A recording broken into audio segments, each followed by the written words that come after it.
A partir de este momento usted tiene una cita con la realidad.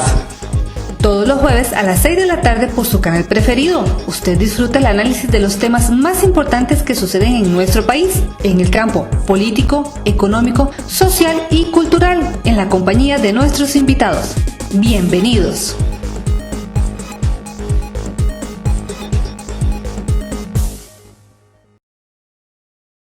¿Qué tal? Bienvenidos a un programa más de Punto de Vista TV, acá en su canal de TV Plus.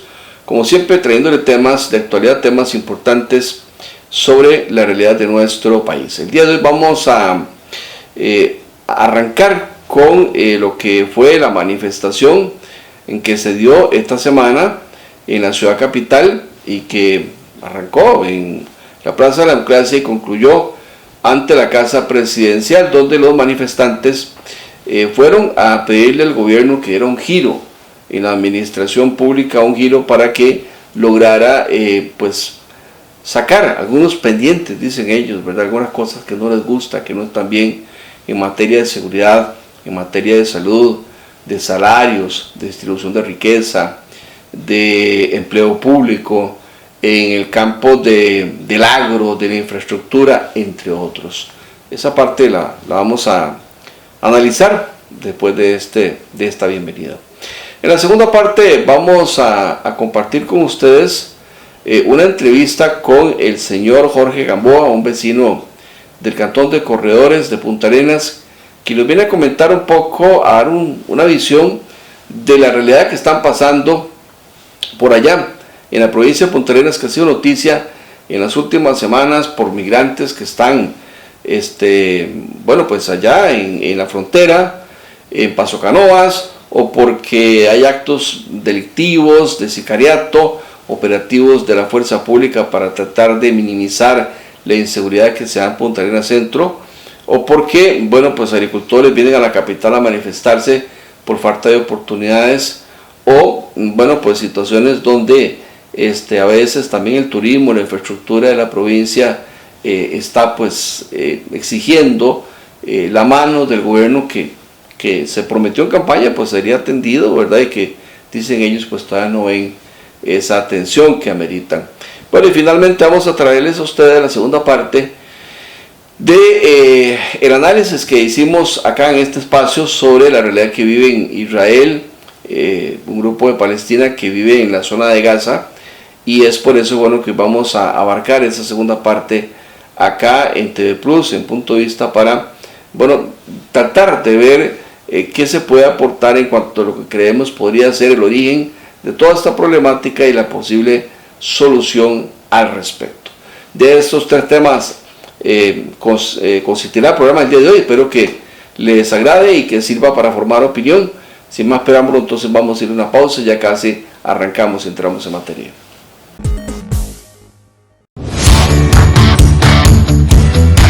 En este mes de octubre celebramos a la persona adulta mayor. Por eso tendremos muchas actividades como bailes, bingos, cimarrona, mascaradas y muchas más. Este gobierno local les invita a todas las personas adultas mayores, a sus familias, amigos y a toda su red de apoyo a que participe en cada una de las actividades que tenemos programadas para este mes de octubre. No se pierda, visiten nuestras redes sociales y ahí pueden consultar los días, las horas para que puedan acercarse a esta oferta programática. ¡Los esperamos!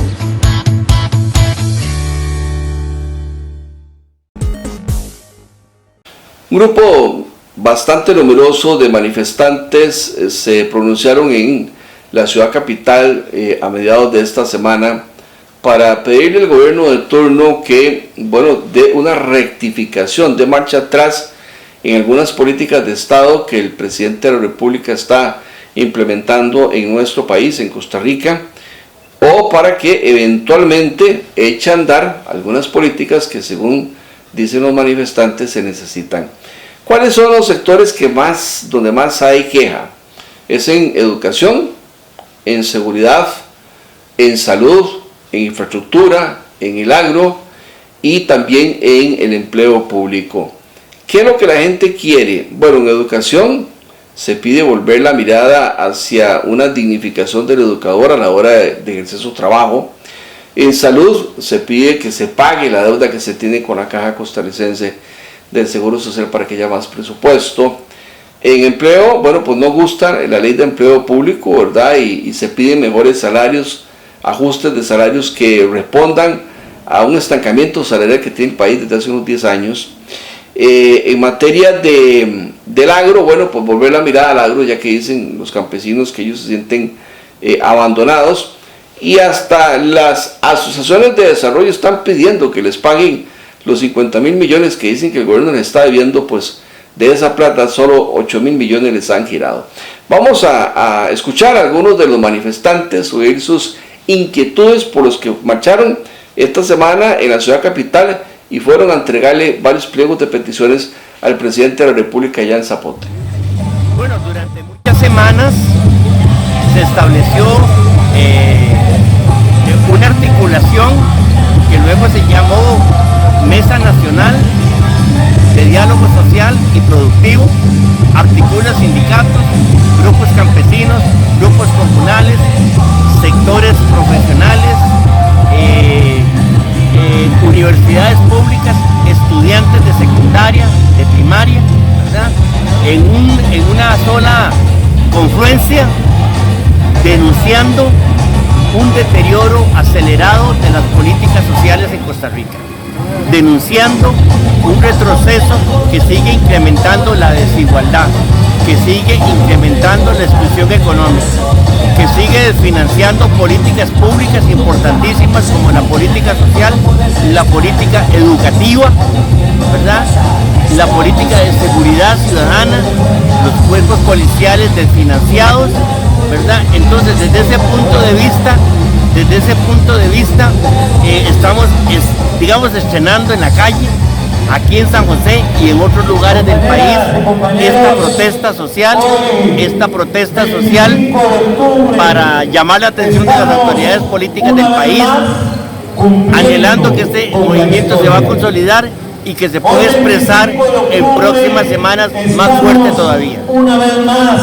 ¿Qué es específicamente lo que ustedes piden? ¿Cuáles son las consignas que llevan? Bueno, tenemos la defensa de la Caja Costarricense del Seguro Social, el rescate del sector agropecuario, ¿verdad?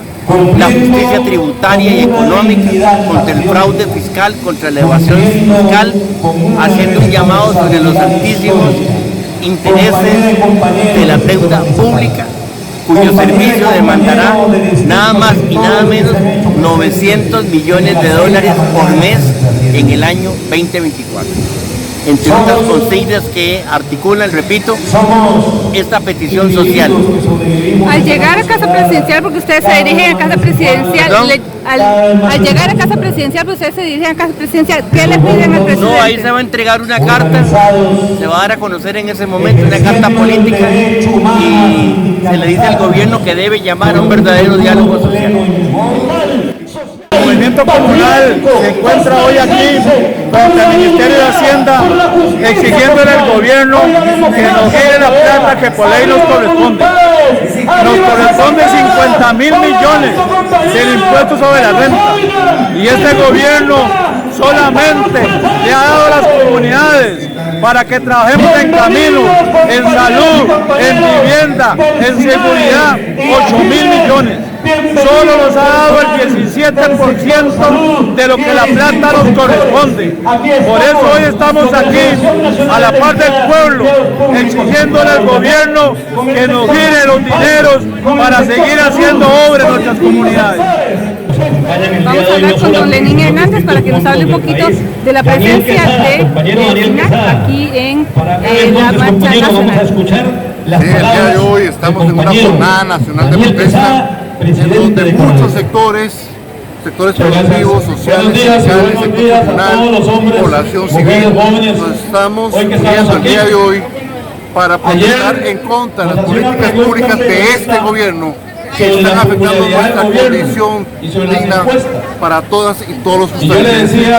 Cada día alcanzan menos el poder adquisitivo de nuestros salarios, estamos hablando de la clase media, la clase trabajadora, las líneas de pobreza cada día son más grandes en nuestro país, teniendo en este momento a 1.200.000 personas en esta línea de pobreza y más de 110.000 hogares que porque están la en verdadera encuesta, pobreza extrema. la verdadera Esa es la encuesta realidad que tenemos en del nuestro país. pueblo de Costa Rica con Tenemos este un poder gobierno ejecutivo es la que en que este hoy momento no está en quiere la escuchar a calle. los sectores. Es Está esta que afectando en estamos este momento aquí. una parte muy Esta sensible es para donde todos estamos nosotros, juntos, como es la seguridad alimentaria. trabajadores de la En este salud, momento, si se de la aprobara vivienda, la Alianza del Pacífico, de seguridad significaría un y de riesgo nuestras enorme comunidades. por dos No cosas. podríamos estar Perderíamos prácticamente ausentes todo el sector porque agro. es en nuestras Y en este momento comunidades nosotros como país donde nos producimos menos afecta del la lista de 19% espera que de si nuestro nadie consumo. defiende. Es decir, estaríamos Es en manos en de las nuestras grandes comunidades multinacionales donde la y inseguridad prácticamente generaría nos una gran golpea crisis todos los alimentaria. días.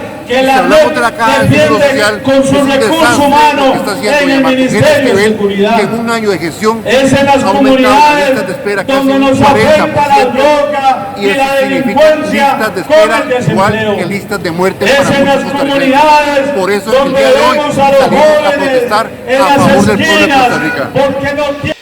Bueno, el presidente de la República no recibió a los manifestantes, simplemente en casa presidencial recogieron las peticiones que se llevaron. Los manifestantes advirtieron de que no ser atendidas sus peticiones, vendrán más manifestaciones y más numerosas, que esto está arrancando. Pareciera que a año y medio del gobierno del señor Chávez, de don Rodrigo Chávez, empieza ya pues a romperse la luna de miel, ese matrimonio, ¿verdad?, de recién casados entre el pueblo y el gobernante de turno, y empiezan pues a verse en algunas cositas que no nos gustan y en las que empezamos a corcovear un poco y a pedirle cuentas al presidente o al gobernante de turno o a la administración de turno para que se rectifiquen o para que empiecen a caminar.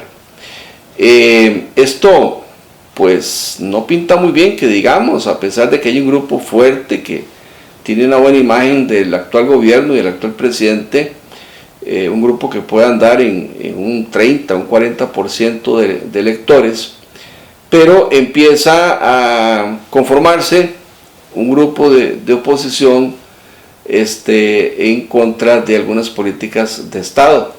¿Cuáles son, parecieran, los talones de Aquiles de la actual administración? Seguridad, sin duda alguna.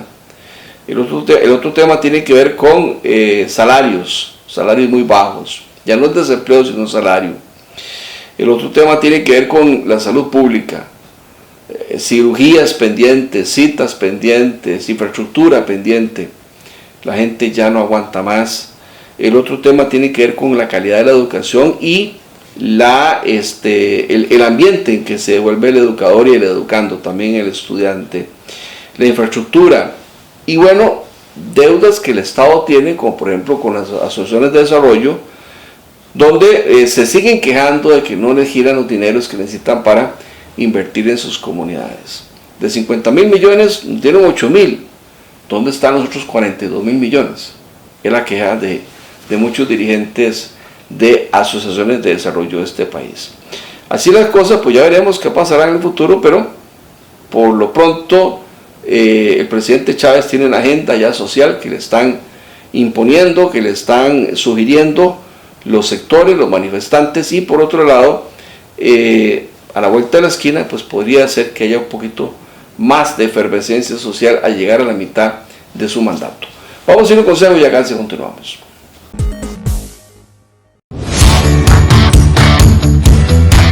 En este mes de octubre celebramos a la persona adulta mayor. Por eso tendremos muchas actividades como bailes, bingos, cimarrona, mascaradas y muchas más. Este gobierno local les invita a todas las personas adultas mayores, a sus familias, amigos y a toda su red de apoyo a que participe en cada una de las actividades que tenemos programadas para este mes de octubre. No se pierda, visiten nuestras redes sociales y ahí pueden consultar los días, las horas para que puedan acercarse a esta oferta programática. ¡Los esperamos!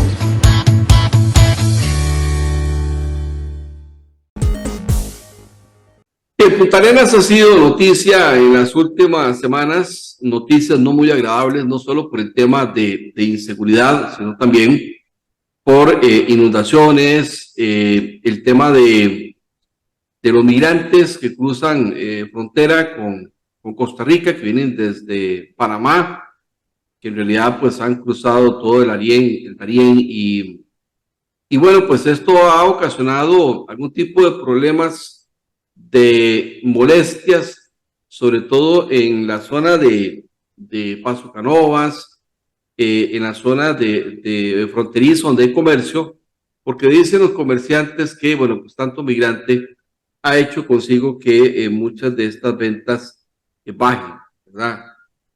Ciudad Neyli también no es una excepción a la regla. Es por eso que hoy hemos invitado a un porteño que nos dé su punto de vista. Le hemos pedido su opinión para que se refiera al tema de la migración, don Jorge Gamboa, pero si usted gusta también podemos hablar de inseguridad y, ¿por qué no? Podemos también hablar de la falta de planificación municipal en algunos cantones, como pareciera ser en el Cantón Central, por el tema de inundaciones. Pareciera que ahí falta un poquito de obra en infraestructura.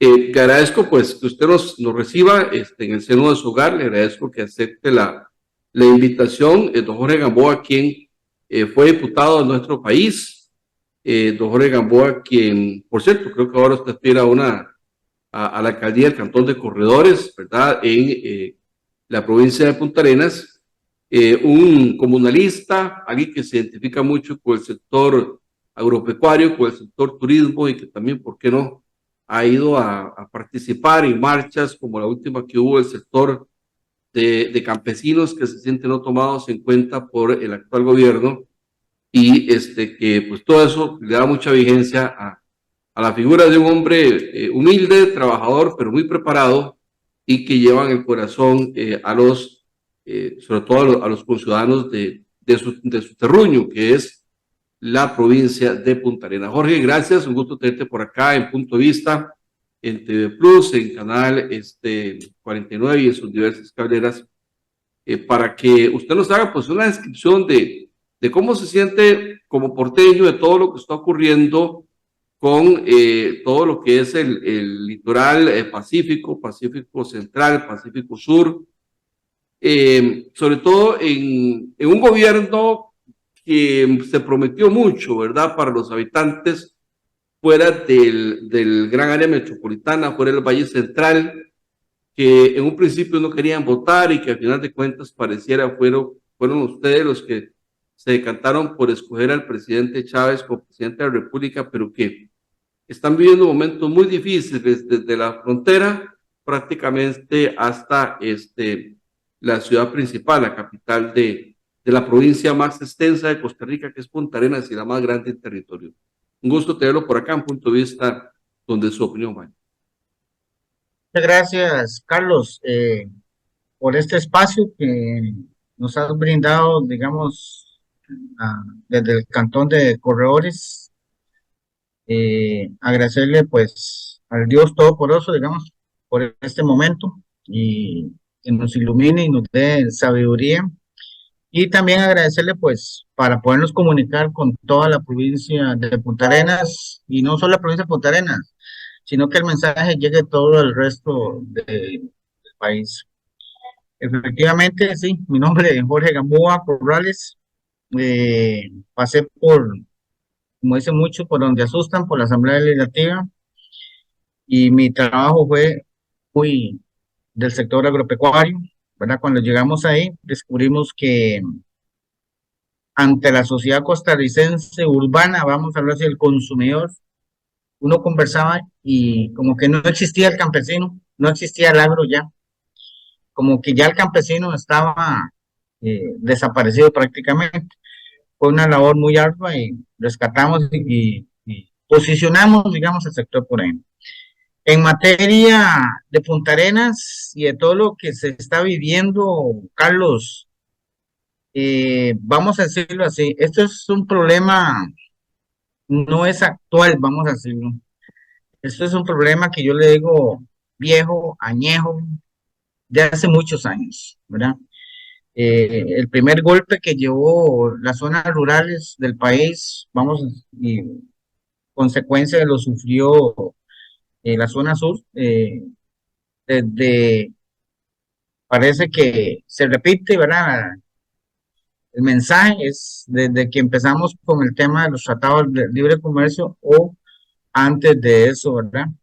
Y excluyeron prácticamente la producción de granos básicos y apostaron por las importaciones, eh, digamos, de alimentos, por así decirlo, pero más que todo se apostó más por una reactivación o activación, digamos, de la economía a través de servicios, a través de empresas, que todo eso está bien, eso no es malo, pero creo que nuestros gobernantes de turno durante más de 30 años no supieron manejar ese equilibrio.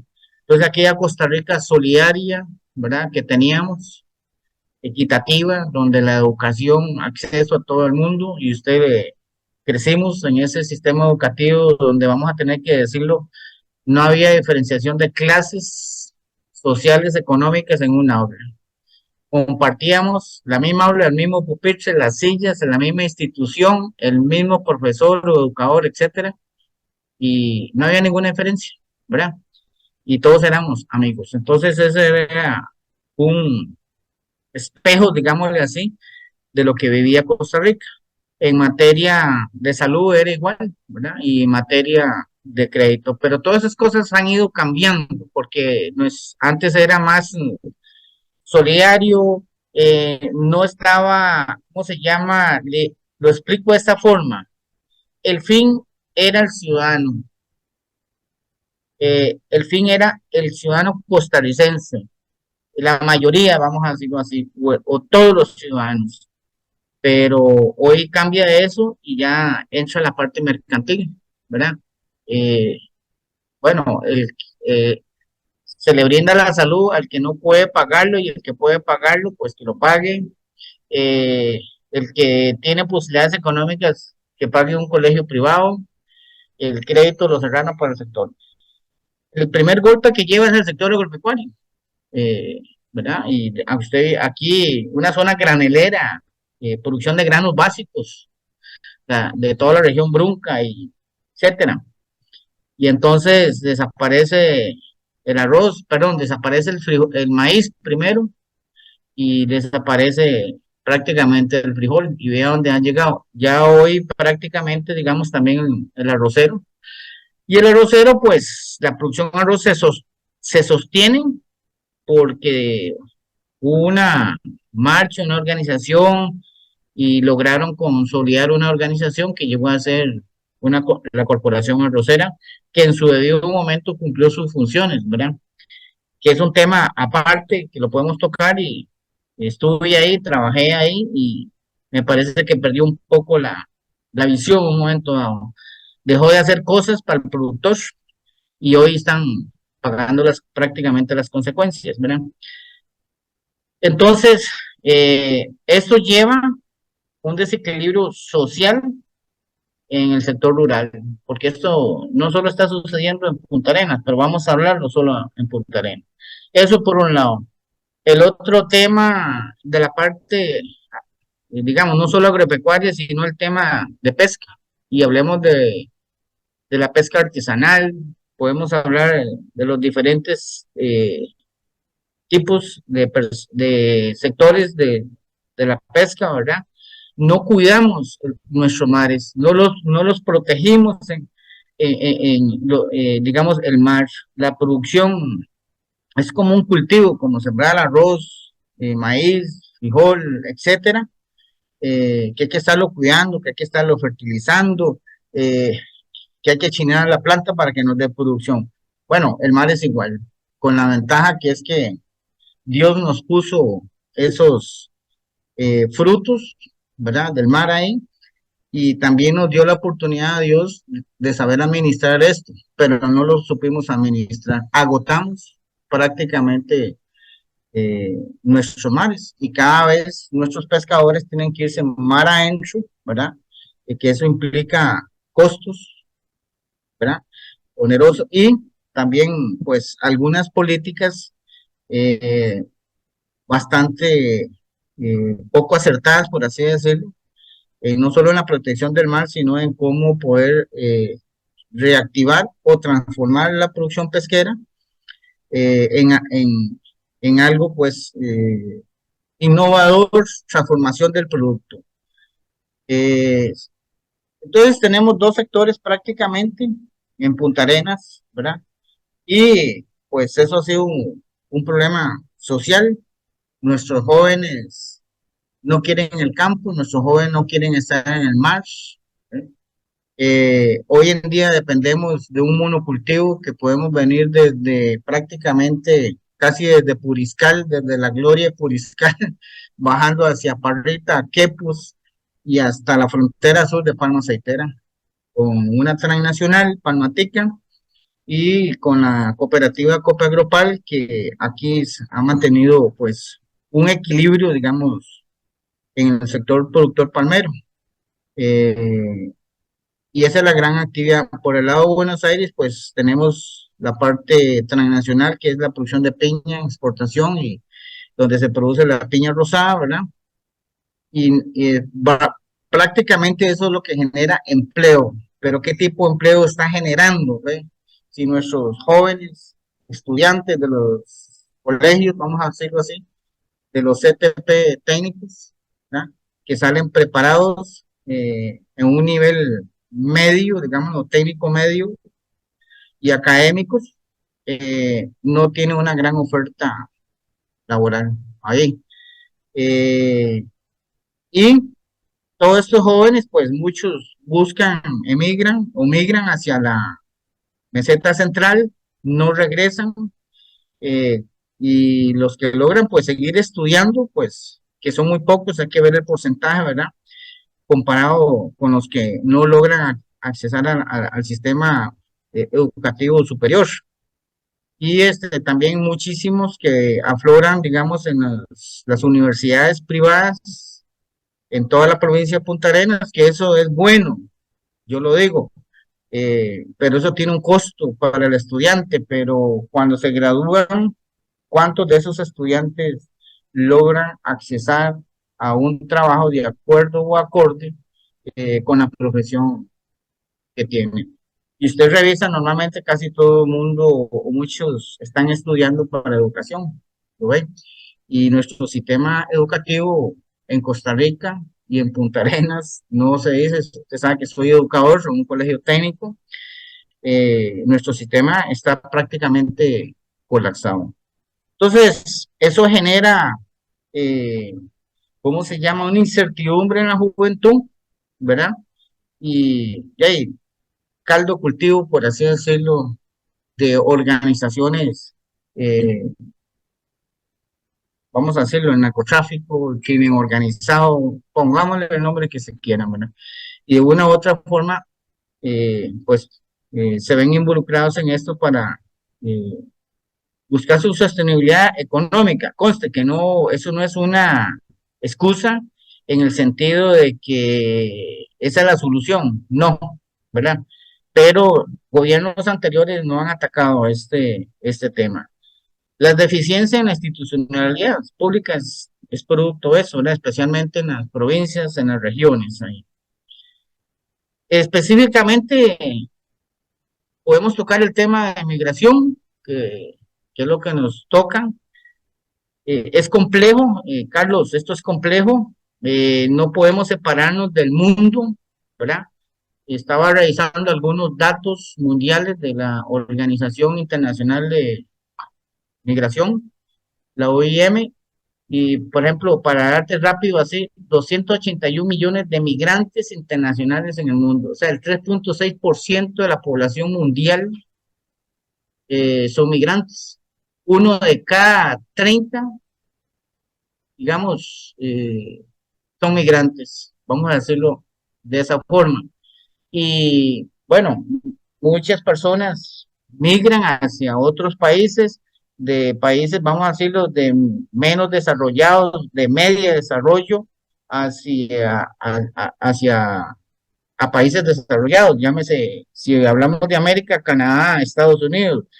Si ese es del lado Europa, que es uno de los mayores, imagínense que Europa recibe, en el 2020 recibió, según los datos, 86 millones de migrantes. El otro continente es Asia. Asia ha recibido 87 millones de migrantes. Entonces, esto es complejo, ¿verdad? Porque es a nivel mundial. Y, y ha venido desde hace muchos años. La migración se ha parado a nivel internacional por el tema del COVID, ¿verdad? Durante 2 años. Entonces hay ¿cómo se llama? Una película antes del 20, antes del COVID y después del COVID. Y aquí, por ejemplo, te decía lo de Europa, ¿verdad? Y Asia. Y lo otro es que, por ejemplo, eh, factores, ¿por qué ocurren estas migraciones? Son múltiples factores, ¿verdad? En cada continente, cada país son problemas, ¿cómo se llama? Sociales, demografía, eh, tiene que estar el tema político, por ejemplo, como si nosotros lo vemos en África, eh, las dictaduras, el caso de Venezuela, el caso de Cuba, usted lo ve, ¿verdad? Y en el mundo está descifrado todos los corredores de migración, ¿eh? Pero lo que ha sucedido en América es algo nefasto, por así decirlo, en materia con los venezolanos. Se dice que hay cerca de 6 millones de migrantes venezolanos en el mundo. Bueno, así llegamos a la transmisión de la primera parte de esta entrevista que tuvimos con el exdiputado Jorge Gamboa, quien ahora también quiere ser alcalde de su cantón, el Cantón de Corredores, quien él nota su punto de vista, su visión de lo que él considera está pasando en la zona sur de Punta Arenas, en la zona fronteriza con Panamá. Recordemos que Corredores es un cantón fronterizo, ¿verdad? Donde por ahí se encuentra Paso Canoas y donde está Ciudad Neily como distrito de mayor población. Hay quejas de inseguridad, de corrupción, del problema de la migración descontrolada, ¿verdad? Pero también hay un problema de desempleo en esta zona que bueno, recordemos, las provincias fuera del Valle Central fueron las que más se quejaron sobre el tema de que los gobiernos no les volvían la mirada y por eso en campaña electoral pues no querían votar. Ellos se quejan de la falta de un aeropuerto internacional, de la falta de zonas francas y bueno, de la inseguridad que ha pues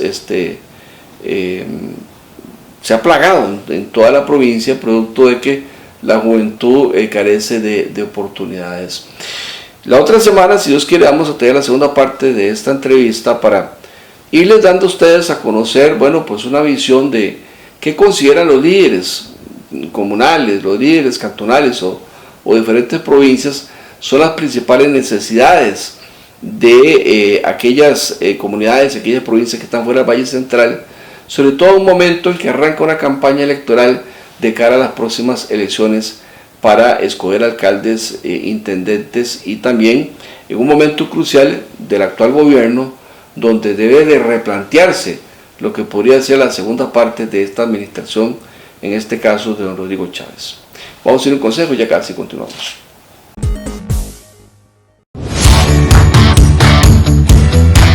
En este mes de octubre celebramos a la persona adulta mayor.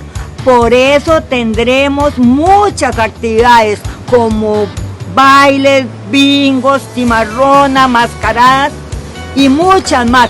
Este gobierno local les invita a todas las personas adultas mayores, a sus familias, amigos y a toda su red de apoyo a que participe en cada una de las actividades que tenemos programadas para este mes de octubre. No se pierda, visiten nuestras redes sociales y ahí pueden consultar los días, las horas para que puedan acercarse a esta oferta programática. ¡Los esperamos!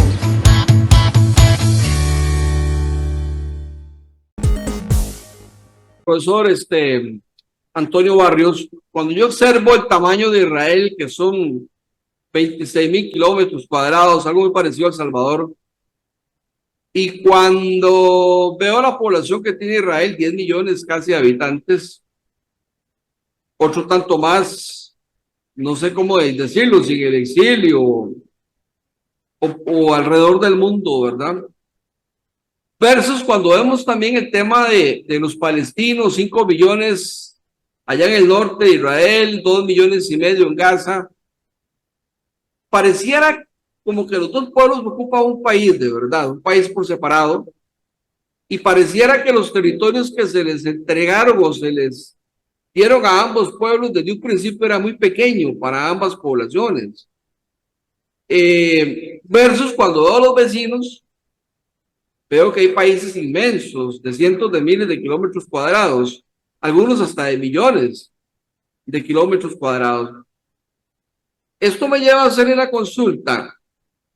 ¿No será que a nivel internacional, ya fuera la Liga de las Naciones o la ONU después, les faltó prever un poco realmente qué entregarle a cada país, cómo evitar que este conflicto se diera? Porque tengo entendido que también Inglaterra evitó problemas con algunos aliados que tuvo en su momento en la zona, y por eso simplemente llegó y le dijo a los judíos, bueno, ustedes tienen un asentamiento aquí y métanse ahí, ¿verdad? Y los palestinos corren un poquito para allá y otros para acá, y ahí se acomodan y yo me voy. Ya yo no soy imperio y me voy, ¿verdad? Y ahora pues ha quedado toda esta problemática que uno lo que ve es que hay un gran resentimiento, que hay rencor que ha llevado a la demencia a muchos de un lado y de otro, y que pareciera que hasta que no se le busque una solución, el asunto no se va a resolver. ¿Qué impresión tiene usted sobre esto? ¿Será que desde el principio, a la hora de acomodar un poco a los dos pueblos, no se planteó bien, no se hizo con una verdadera planificación, no se observó cuánta gente vivía allá o el tamaño de estos pueblos? Porque imagínense que solo Adolfo Hitler mató a 6 millones de israelíes, de judíos, en Europa, ¿verdad? Entonces imaginémonos, si eso lo multiplicamos por 10, que ha sido el crecimiento de la población en los últimos 70 años, de los 40 para acá, hoy por hoy el pueblo judío podría tener una población parecida a la de Irán, por ejemplo, unos 100 millones de habitantes o más. Muy difícil meterlos en 26.000 kilómetros cuadrados. ¿Qué impresión le deja a usted todo esto? Y alguna vez se ha comentado el tema de un poco ver de qué manera se reacomodan las cargas de tal forma de parar de una vez por todas con este conflicto. Bueno, permítame hacer algo de historia muy rápidamente, porque antes de la creación del Estado de Israel, el mandato británico de Gran Bretaña o las autoridades británicas en Palestina se tuvieron que enfrentar con ambos bandos, los árabes presionando a los británicos para que no cedieran ante las pretensiones de la población judía ya asentada en Palestina, para que los apoyara en la creación del Estado judío. Y también pues los judíos tuvieron que enfrentarse los británicos también tuvieron que enfrentarse a los judíos, sobre todo un sector extremadamente radical que creó una serie de grupos que incluso utilizaron tácticas terroristas, como por ejemplo la Haganá, el grupo Irgun, el Leji, el Stern. Es decir, estos grupos radicalizados que decidieron igualmente tomar las armas para presionar a los británicos, pero también a la vez luchar contra los árabes, y lo mismo los árabes contra los británicos, pero a la vez luchando contra los judíos. Esto prácticamente hizo que Gran Bretaña en su momento tuviera la intención de hablar con los líderes más importantes de aquella época y proponerles a los judíos la creación del Estado de Israel, pero en otros lugares alejados de Palestina. Hubo intenciones, hubo propuestas de crearlo en Uganda, en Kenia, en la Patagonia Argentina, se habló de Australia, se habló de una región de la Siberia. De hecho, hubo una comunidad judía en el norte de la Siberia, en Rusia, de casi 60.000 judíos, que después con la llegada de Stalin, pues Stalin se encargó igualmente, como ya hemos sabido, de arrasar con la población, pero hubo un semipaís, por decirlo así, en la Siberia. Hubo intentos en todo lado, menos de hacerlos llegar a Palestina, sabiéndose lo que eso implicaba. Cuando el mandato británico ya estaba agotado, enfrentando todo tipo de, dijeron, que nos vamos. Entonces Naciones Unidas dijo, declara la resolución 181, y es lo que yo siempre le he dicho, digamos, a los estudiantes míos, bueno, ¿qué pasaría si en medio de este gran conflicto entre judíos y árabes, de repente Naciones Unidas toma y entonces en estos reclamos que Nicaragua hace de Guanacaste, de repente entonces crean la resolución 182 y entonces le dicen a Costa Rica, bueno, vamos a partir del territorio de Guanacaste porque hay reclamos de Nicaragua y entonces le damos una parte de Nicaragua a Ortega y la otra parte se la dejan ustedes. El tema del reclamo es de que la forma tan arbitraria en cómo se dio, como supuestamente la comunidad internacional de aquel entonces, presionadísima por lo que usted dijo muy bien, don Carlos, las consecuencias que tuvo la Segunda Guerra Mundial para los judíos y el Holocausto, trataron de buscarle una solución rápida al tema y entonces dijeron, bueno, vamos a partir del mandato para darles. No previeron absolutamente nada en lo más mínimo de que esto podía implicar una situación que se iba a salir completamente de las manos, no solamente por la guerra del 48, sino por la guerra del 67, la del 73 y todo lo que va a venir posteriormente. Entonces, siempre yo le he dicho a la gente en general que si bien los judíos de alguna forma también estaban en la consecución de su propio Estado, los judíos, hay algo que uno debe admirarles de alguna manera, es que dijeron, bueno, si nos ofrecieron en cualquier parte del mundo menos en Palestina, pero no hay vinculación histórica en ninguna otra parte del mundo que del lugar de donde tuvimos que salir hace miles de años. Entonces, ellos nunca renunciaron, digamos, a regresar a la parte en donde históricamente habían estado. Entonces, bueno, ¿cómo le iban a decir a la comunidad internacional de aquel entonces? Bueno, no, tiene que ser en otro lado, aquí imposible. Sin embargo, bueno, las distintas agencias sionistas internacionales que ya tenían muy bien armado todo el entramado diplomático, lograron que fuera aquí, al final, bueno, perdón, allá en Palestina. Entonces, en ese sentido, era imposible, digamos, no prever otra cosa totalmente distinta en función de lo que otras potencias en aquel momento tenían, pero simplemente no previeron de que esto fuera a salirse de las manos. Y hasta la fecha no hay condiciones, por la forma en como Israel ha venido, un poco también a la pregunta que usted hizo muy bien en el tema territorial, si bien hubo intentos en el pasado en la constitución del Estado palestino y también hubo una parte árabe que se opuso, porque seguía con la intención de que los judíos no debían estar ahí y que el Estado de Israel es un Estado ilegal porque se dio en condiciones que eran completamente adversas o totalmente contrarias a lo que los árabes estaban buscando. Bueno, ahí está el Estado de Israel. Como tal, es un actor reconocido por la comunidad internacional, es un actor sujeto de derecho internacional, y lo que toca ahora es tratar de frenar a Israel en esta toma de territorios en Cisjordania, porque los palestinos son los que lamentablemente, si nosotros vemos el mapa de lo que fue en 1947, nosotros estamos viendo en este momento ahora cómo los palestinos han perdido en Cisjordania lo que les había dado con la partición en 1947. Y lo que hay que hacer es de alguna forma salvaguardar lo que ya le queda, lo poco que le queda a los palestinos para ver si logran su Estado. Es decir, contrario al derecho internacional, don Carlos, los judíos siguen tomando territorios en Cisjordania y no hay nadie que diga absolutamente nada respecto a eso. Hay un fracaso en la diplomacia occidental respecto al tema palestino. ¿Cómo decirle a los judíos que no tomen territorios si no caben donde están? ¿Verdad? ¿Cómo decirle a los palestinos?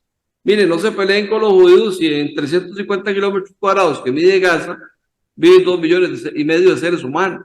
Bueno, esa fue la partición que se dio en el 47. Pues ahora que hacer otro, creo yo, ¿no? Profesor, usted que es el académico, el estudioso. No creo que deba haber ninguna otra partición, porque si no, déme ponerle dos ejemplos me parece que son muy importantes. Si nosotros vemos la posición de Hamás respecto al tema de que Hamás dice que no reconoce el Estado judío. ¿Perdón? No reconoce el Estado judío jamás. Sí, pero independientemente de eso, Hamás ha dicho en reiteradas oportunidades de que no es posible firmar con Israel o no es posible negociar con Israel ningún proceso de paz si Israel no cede los territorios que tomó en 1967. Contrario a lo que dice el movimiento Fatah en Cisjordania, que es liderado por Mahmoud Abbas. Fatah es del criterio que se puede negociar con Israel un proceso de paz si Israel devuelve los territorios tomados a partir del año 2000. Y sin Sí, embargo...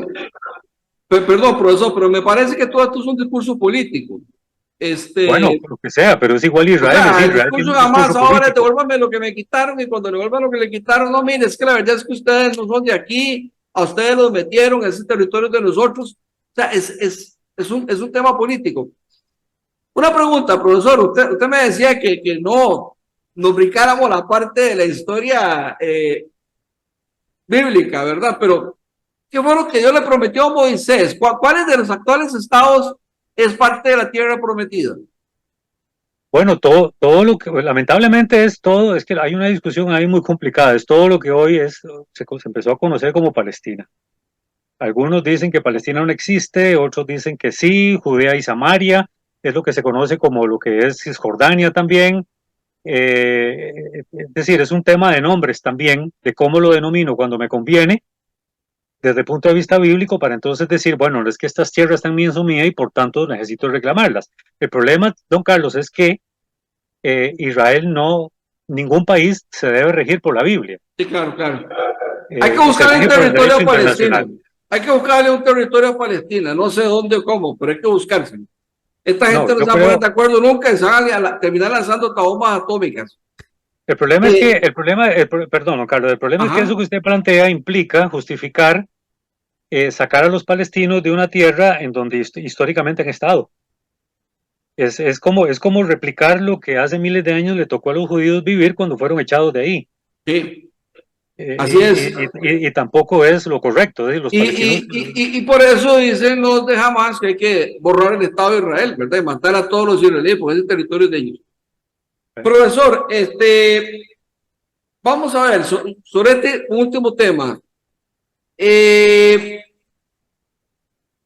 ¿Cuál cree usted que es la solución? Hay dos propuestas ahora en la ONU. Una la propuso Israel, otra Brasil, que yo me haya enterado. ¿Qué le parece de momento esto como para salir del problema ahorita con Hamas? ¿O usted cree que esa gente hay que terminar de que resuelvan eso a los balazos? ¿O No. ¿Qué soluciones le da usted a este tema de momento? Yo lo que creo es que tiene que tomarse la deuda que hay con los palestinos. Es decir, no se puede negociar con grupos donde se impone el radicalismo. Yo creo que el tema porque incluso del otro lado del actual gobierno de Netanyahu, que tampoco han querido, vea, don Carlos, ¿desde hace cuánto no se firma y desde hace cuánto no se negocia absolutamente nada con los palestinos? Desde el 2008, desde que Obama era presidente. Todos, la comunidad internacional, todos, incluido el mundo árabe, se han lavado las manos respecto al tema palestino. ¿Cuándo es que le toman importancia al tema palestino? Cuando hay crisis de esta naturaleza. Porque los palestinos son los que siguen poniendo los muertos, independientemente que tengan razón o no en ese tipo de guerra. Obviamente hay variables de radicalismo, de yihadismo, de posiciones extremadamente extremistas, pero valga la redundancia, de ambos lados. Pero si nosotros vemos cómo está conformado el gobierno de Netanyahu en este momento, este es un gobierno que ha dicho en reiteradas oportunidades antes de esta guerra y mucho antes de otras crisis que no están interesados en negociar con los palestinos absolutamente nada. Entonces la comunidad internacional en general se olvidó de la causa palestina y de lo que están reclamando desde hace mucho tiempo también. Entonces aquí primero es un cese al fuego, porque no conviene a ninguno de los dos lados, por superior militarmente que sea Israel, en caer, digamos, en una situación de matanza de personas que no tiene que ver ni con Hamas ni con otro. Uno tiene que aprender a separar, don Carlos, el pueblo palestino de los movimientos radicales, porque hay muchos palestinos que no están de acuerdo con esta radicalización de las posturas. Y hay una buena parte del pueblo judío en Israel que no está de acuerdo con estas posturas tan radicales de Netanyahu. Entonces los dos están en condiciones muy complicadas, ambos pueblos. Lo que pasa es que a los judíos nadie los va a sacar de ahí, pero existen intenciones entonces de ver cómo le seguimos quitando territorio a los palestinos. Entonces un cese al fuego, don Carlos, es clave, en donde ahora sí realmente se acuerden de nuevo de lo que está pasando con los palestinos. Está difícil, un cese al fuego está difícil, ¿verdad? Después de los 1.500 muertos que puso Israel esta vez. Está difícil eso. Bueno, pero es que, a ver, si uno hace un recuento, don Carlos, de la cantidad de muertos que han habido en distintas crisis, desde la guerra del 67 hasta hoy, mire, los palestinos ganan en demasía en la cantidad de muertos que han puesto. Pero yo no conozco un lamentablemente. estado que haya puesto 1.500 muertos y no pase nada, ¿verdad? En la historia, está difícil. Profesor, una última pregunta. ¿No es cierto que esta gente son familia? En los tiempos bíblicos, ¿no es cierto que son primos, algo así, o medios hermanos? Sí, Que los judíos son hijos de Sara y los árabes son hijos de la ¿qué era? La criada, no sé qué. Son semitas, por eso cuando se habla de todo del antisemitismo y cuando se habla de que se arremete contra los judíos, al final se está hablando de que se están arremetiendo contra los árabes también. El tema del semitismo no es una cuestión solamente de la población judía. Hay entronques familiares a lo largo de la historia que incluso hasta resulta paradójico estos enfrentamientos, porque el enfrentamiento al final es territorial y se ha politizado tanto o se ha ideologizado tanto que si uno ve la historia bíblica, pues al final de cuentas vienen de distintas ramas, pero de una gran familia bíblica. Incluso por eso lo dije antes, don Carlos, hasta la misma población árabe está muy dividida, están los sunitas, están los chiitas, están los otros, están los alawitas, son distintas facciones o distintos grupos tribales o semíticos. Pero bueno, esta es la situación que hay y lamentablemente pues esto pasa por el tamiz político para ver cómo se soluciona esta guerra. Profesor, y árabes y musulmanes no son lo mismo, ¿verdad? No, árabes son los originarios de la región principalmente de toda la península arábiga, y el mundo musulmán es muchísimo más amplio, llega hasta Indonesia, toma todo lo que es Asia Central, los países terminados en Están, Kazajstán, Uzbekistán, Kirguistán, todo esto, pasa por todo Oriente Medio igualmente, pasa también por una buena parte de África, ¿verdad? Sí. Entonces el mundo musulmán son 2.000 millones de personas. 2.000 millones, ¿verdad? Y hay 3 religiones, que es vamos a ver, la judía, la otra es la cristiana y la otra es el islam, ¿verdad? Todo lo que es el mundo, las 3 religiones monoteístas. Sí. Por eso cuando se habló del tema son de inmensas, son inmensas las 3. Son gigantescas y representan a millones y millones de personas en el mundo, igual que en el caso de los católicos, sí, más de 2.000 sí. millones. Más de 1.000 millones. De católicos, más de 2.000 millones de católicos. Hay mucho que aprender de esto, profesor. Yo le agradezco su colaboración, ¿verdad? Su ilustración hacia la audiencia, porque hay mucho que aprender y esto, como usted me decía antes de la entrevista, no se trata de irse de un lado ni del otro, es de ver las cosas objetivamente, entenderlas científicamente y cada quien formarse una opinión, ¿verdad? Que esto no está fácil, está complicado, pero alguna solución habrá que buscarle. Un mensaje final, profesor Antonio Barrios.